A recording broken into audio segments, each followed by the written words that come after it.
한국이 뭘 어쨌다고요? 여기 중국에서 퍼진 충격적인 영상으로 인해 중국을 포함한 전 세계가 발칵 뒤집혀진 상황이라고 하는데요.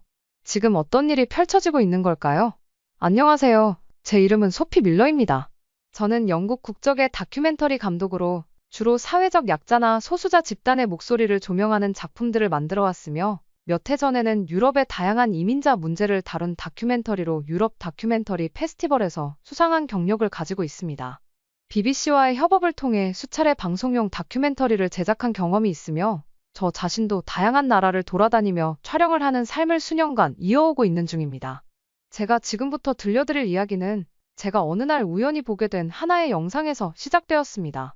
하루 종일 BBC 본사에서 회의와 자료 검토를 마치고 집으로 돌아와 소파에 몸을 묻은 채 아무 생각 없이 스마트폰을 스크롤하던 중 제 시선을 끈 건 한국에서 중국인이 당한 충격적인 차별이라는 자극적인 문구가 적힌 썸네일이었어요.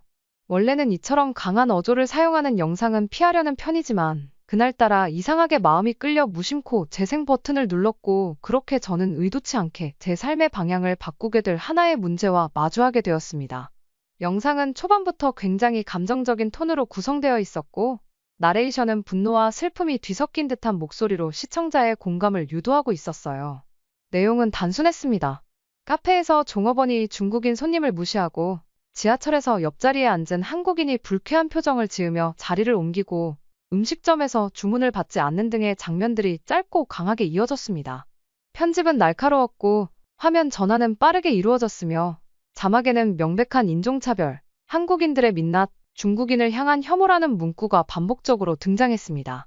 무엇보다 저를 혼란스럽게 만든 건 영상 속에 등장하는 사람들이 모두 일상적인 공간에서 아무렇지 않게 차별을 일삼고 있는 것처럼 묘사되었다는 점이었어요. 그건 단순히 개인의 실수나 오해처럼 보이지 않았고 마치 하나의 문화로 굳어진 태도처럼 느껴지도록 연출돼 있었습니다. 저를 더욱 불편하게 만든 것은 이런 영상들이 하나의 사례에 그치지 않고 다양한 버전으로 끊임없이 재생산되고 있었다는 사실이었어요. 각기 다른 사람들이 비슷한 내용을 조금씩 각색하거나 심지어 같은 장면을 서로 다른 사건처럼 포장하여 또 다른 감정을 유도하는 방식으로 콘텐츠를 제작하고 있었고 이는 점점 더 커다란 담론을 형성하고 있는 듯 보였습니다. 문제는 이러한 영상들이 중국 내부에서만 소비되는 것이 아니라는 점이었어요. 영어 자막을 입힌 콘텐츠들이 빠르게 해외로 확산되었고 알고리즘에 의해 추천 목록에 오르기 시작하면서 저와 같은 유럽권 사용자들에게도 도달하고 있었던 것입니다. 사실 저는 이전까지 한국이라는 나라에 대해 매우 긍정적인 인상을 가지고 있었습니다. 저는 런던에서 유학생 시절 한국인 친구들과 교류한 경험도 있었고 그들 대부분이 따뜻하고 예의 바르며 타인을 존중하는 태도를 지닌 사람들이라고 느꼈기 때문에 이 영상들이 전달하는 메시지와 저희 경험 사이에는 분명한 괴리감이 존재했습니다. 혹시 한국도 무의식적인 인종차별을 하는 국가일까? 이 질문은 단순한 호기심을 넘어서 저희 직업적 본능을 자극했고 저는 이 주제를 다큐멘터리로 다루어야겠다는 확신을 갖게 되었어요. 그래서 짐을 싸고 카메라 장비를 정비하며 필요한 인터뷰 리스트를 작성한 뒤 저는 한국행 비행기에 몸을 실었습니다. 목적은 분명했습니다. 한국 사회 내부에서 심각한 차별이 존재하는지 그리고 그 차별이 구조적인 것인지 아니면 개인적인 오해나 문화적 차이에서 비롯된 것인지 직접 확인해보는 것이었으며 무엇보다도 유포되고 있는 영상들이 진실을 얼마나 담고 있는지 검증해보려는 의도도 컸습니다.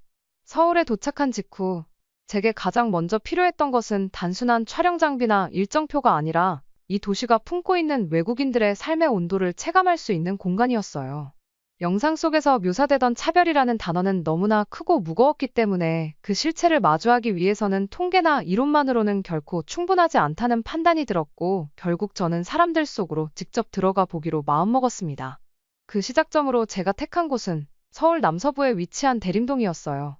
이곳은 오래전부터 다양한 국적의 이주노동자들이 모여 살아온 곳으로 거리 곳곳에는 중국어 간판이 즐비했고 상점에서는 중국, 베트남, 우즈베키스탄 음식 냄새가 섞여 코끝을 자극하고 있었습니다. 제가 거리 한복판에서 삼각대 위에 카메라를 올려놓고 세섭을 하고 있을 때 마침 퇴근길로 보이는 한 중국계 여성이 호기심 가득한 눈빛으로 다가왔고 저는 자연스럽게 말을 건넬 수 있었어요. 그녀는 선양 출신의 린 씨로 이미 한국에서 일한 지 6년이 넘었다고 했습니다. 그녀의 목소리는 차분했고 한국어 실력도 제법 유창했습니다. 처음 몇 분 동안은 조심스럽게 답하던 그녀는 시간이 지나자 자신이 겪어온 경험들을 조금씩 나누기 시작했어요. 특히 인상 깊었던 것은 그녀가 한국에 처음 왔을 때는 너무 두려웠다 고 말하면서도 정작 무서웠던 건 한국인이 아니라 중국 SNS에서 본 이야기들이었다 고 고백한 순간이었습니다. 그녀는 자신이 출국하기 전날 밤 가족들과 함께 한국 내 중국인 차별 관련 영상을 보며 눈물을 흘렸다고 했고, 막상 도착해서는 아파트 주인 아주머니가 수건과 따뜻한 국을 챙겨주며 여기 가족처럼 지내자 고 말한 것이 인상 깊었다고 회상했습니다.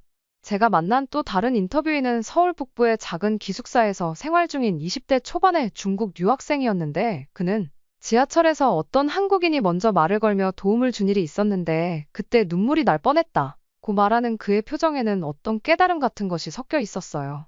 숙소로 돌아가는 길, 저는 카메라를 끄고 가방에 넣은 채 한참을 생각에 잠겼습니다. 머릿속은 여전히 복잡했지만 직감적으로 알 수 있었어요. 이 이야기는 단순히 사람들의 입을 통해 듣는 것만으로는 결코 완성되지 않을 거라는 사실을요. 말로 전해지는 기억은 때로는 부풀려지기도 하고 혹은 미묘한 감정의 흔들림에 따라 전혀 다른 의미로 왜곡되기도 하기 때문입니다.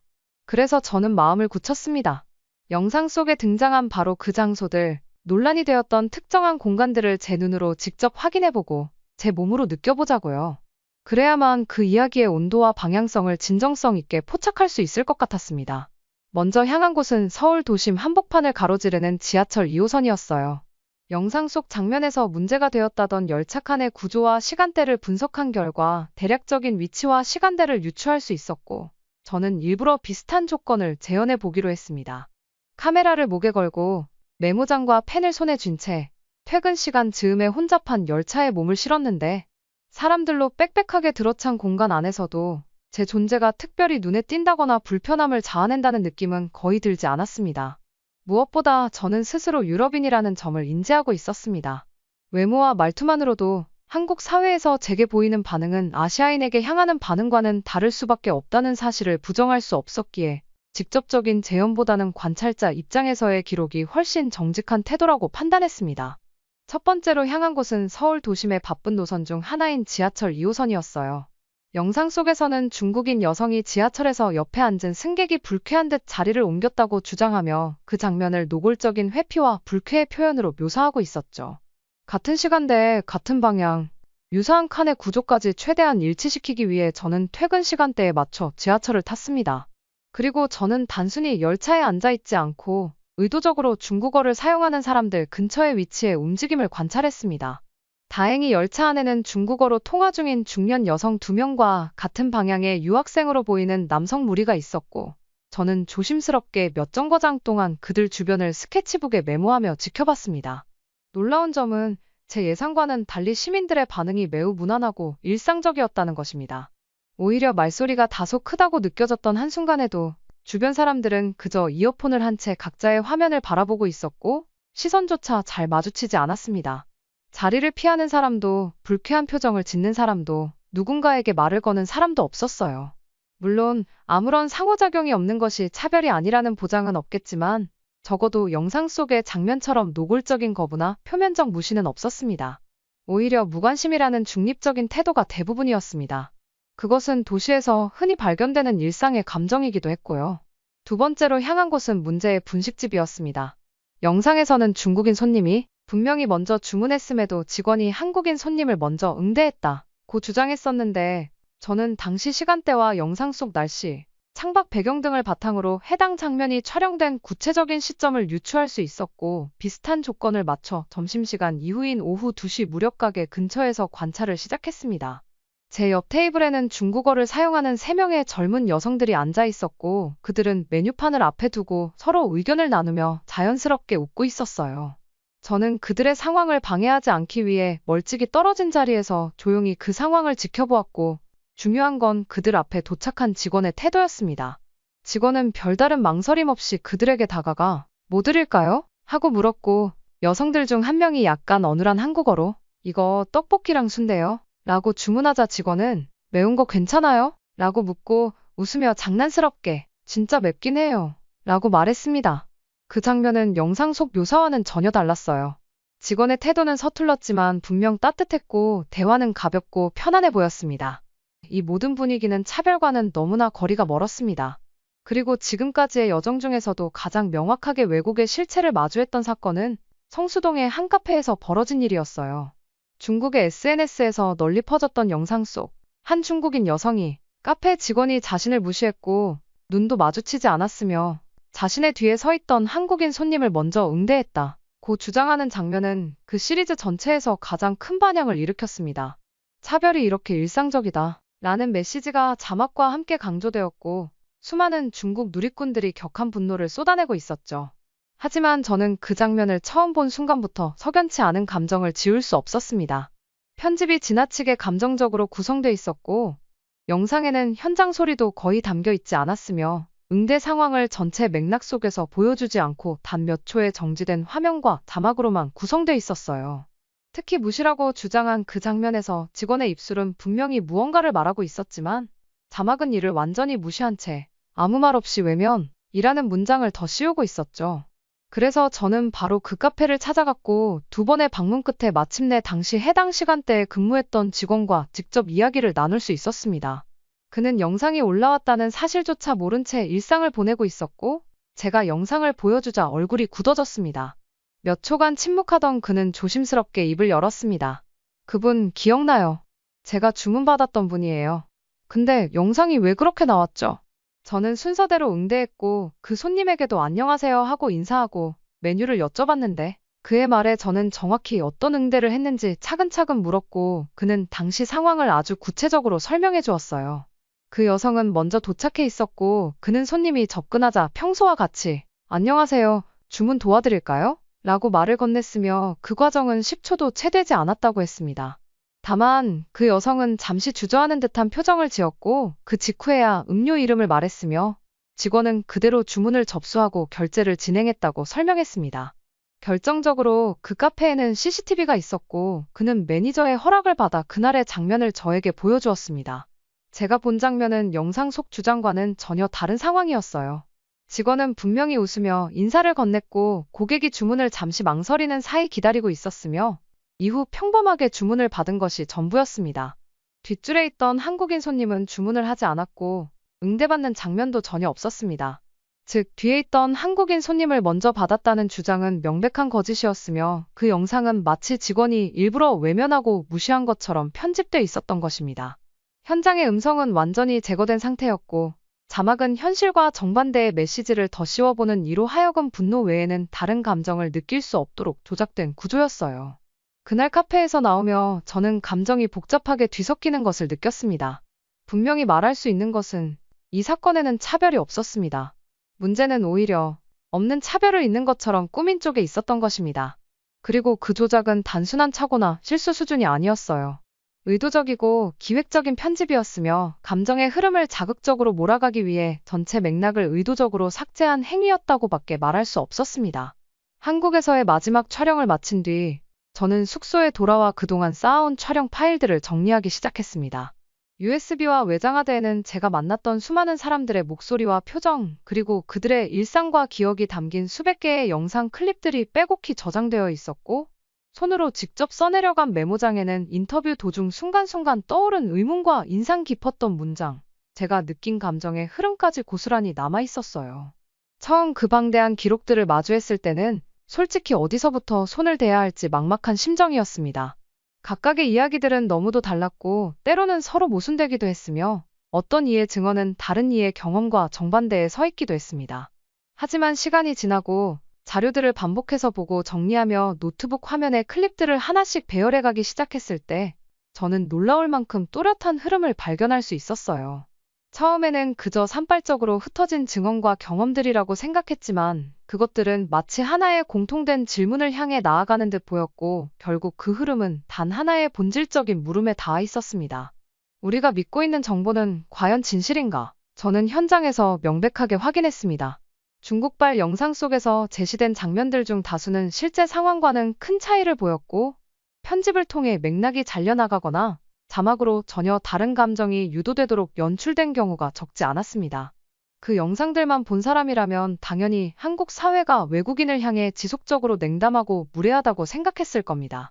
그러나 제가 직접 본 현실은 그와는 많이 달랐어요. 그제야 저는 확신하게 되었습니다. 이 프로젝트는 더 이상 단순히 한국은 차별하지 않는다는 메시지를 증명하는 데 그쳐선 안 된다는 것을요. 제가 목격한 현실은 단지 반박이나 방어로 설명될 수 없는 것이었습니다. 이 프로젝트는 단순히 사실 확인의 작업이 아니라 정보에 대한 믿음 자체를 되묻는 다큐멘터리로 진화하고 있었어요. 그날 밤, 사무실 책상 위에 켜진 모니터 앞에서 저는 오랜 시간 고민에 빠졌습니다. 자막 작업을 마치고도 화면을 내리지 못한 채 제가 고려했던 제목 후보들을 다시 꺼내어 정리했습니다. 편집된 기억, 보지 않은 진실. 하지만 계속해서 머릿속을 맴돌던 단어는 결국 하나였습니다. 조각난 진실. 그 제목을 확정하는 순간 저는 가만히 등을 의자에 기대며 길고 깊은 숨을 내쉬었습니다. 그리고 속으로 이렇게 되뇌었습니다. 이건 단지 누가 옳고 그른가를 따지는 이야기가 아니야. 이건 우리가 얼마나 쉽게 불완전한 정보에 확신을 품게 되는가, 그리고 그 확신이 얼마나 쉽게 조작될 수 있는지를 보여주는 작업이야. 정식으로 다큐멘터리를 공개한 직후 저는 일부러 며칠 동안 휴대전화를 끄고 이메일도 확인하지 않았습니다. 단순히 반응이 두려워서가 아니라 이 작업이 세상에 어떤 울림을 줄 수 있을지 사실 너머의 파장을 느끼고 싶었기 때문이었어요. 하지만 공개 후 이틀째 되는 날, 저는 동료 PD의 다급한 연락을 받고 곧바로 BBC 인터내셔널 웹사이트에 접속했고 거기엔 제 다큐멘터리를 소개하는 커다란 배너가 걸려 있었습니다. 실시간 가장 많이 본 영상 1위, 제 이름과 함께 실린 제목 그리고 조회수 옆에 붙은 빨간 숫자들은 마치 실감나지 않는 꿈처럼 보였습니다. 프랑스의 대표적인 주간지 르피앙은 이 다큐는 디지털 시대에 조작된 감정이 어떻게 진실을 가장하는지를 적나라하게 드러낸 사례라고 평하며 중국이 SNS를 통해 자국민에게 특정 국가에 대한 혐오 감정을 유도한 방식에 대해 정면으로 비판했습니다. 이어서 독일의 공영방송 GDF에서는 현대의 선전 전략으로서의 감정 편집이라는 제목의 분석 보도가 나왔고 제 다큐멘터리를 중심으로 국가 차원의 여론 왜곡 실험이 SNS 콘텐츠를 통해 어떻게 수행되는가에 대해 장문의 리포트를 내보냈습니다. 해당 기사에서는 이제 중국 내 일부 콘텐츠는 정보 전달이 아니라 감정 주입이라는 목적으로 재구성되고 있으며 이는 명백한 정보 윤리 위반이라는 단호한 어조로 표현되어 있었어요. 가장 인상 깊었던 언론 반응 중 하나는 영국 더 가디언의 사설이었습니다. 이 다큐멘터리는 진실을 추구하는 것처럼 보이는 영상들이 얼마나 쉽게 감정 조작의 도구가 되는지를 고발한다. 는 문장으로 시작되는 그 사설은 나날이 확산되는 중국 정부의 소셜미디어 여론 조작 전략과 그에 대한 국제사회의 무관심을 비판하며 조각난 진실을 하나의 경고 메시지로 평가했어요.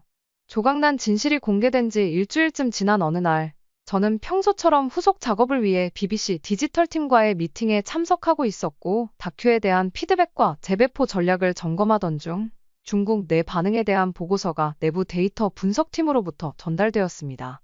소피, 지금 중국이 심상치 않아요. 한 프로듀서가 제게 건넨 첫마디는 그렇게 시작됐습니다. 평소 외부 언론 콘텐츠가 크게 주목받기 힘든 중국 내 플랫폼, 특히 비리비리나 샤오홍슈 같은 SNS에서는 외국인이 제작한 영상이 올라와도 제한된 커뮤니티 안에서만 소비되는 것이 일반적이었어요. 그러나 이번에는 달랐습니다.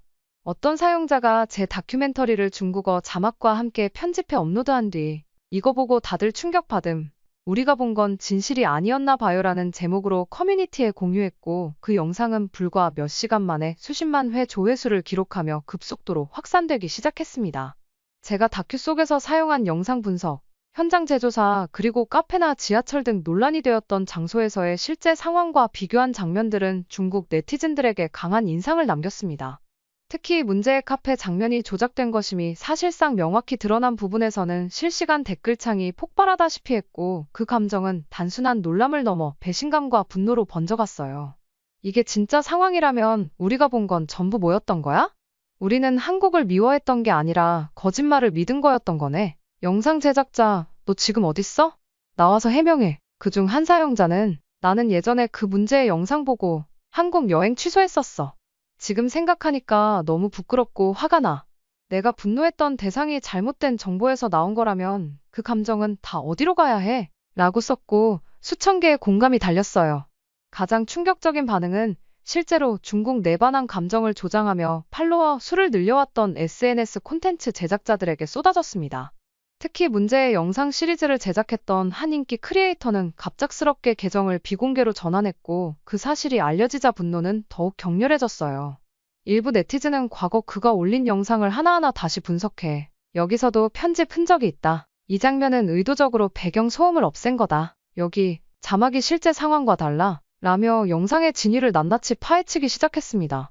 웨이보에서는 조작된 분노, 감정장사, 한국차별 영상 팩트체크라는 해시태그가 실시간 트렌딩 상위권에 올랐고 다수의 유저가 과거 자신이 분노하며 공유했던 영상들을 삭제하거나 사과하는 글을 올렸어요.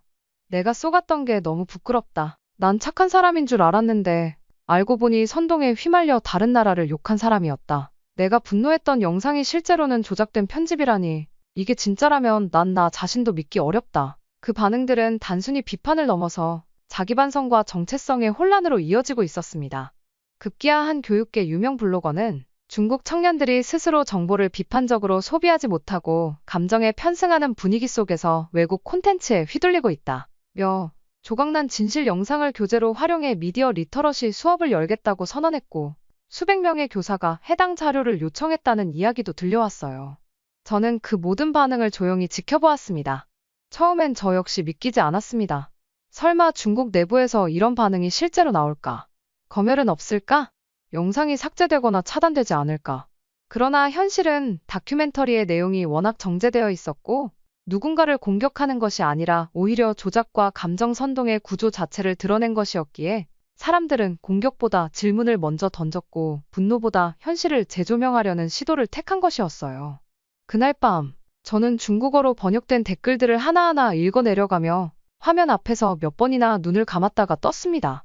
왜냐하면 이 모든 반응들이 보여주는 건 단순한 반전이 아니라 진실이 밝혀졌을 때 우리가 감정적으로 얼마나 맨몸이 되는가 그리고 그 감정이 어쩌면 조작자보다 더 잔인하게 자신을 핥힌다는 것을 느꼈기 때문입니다.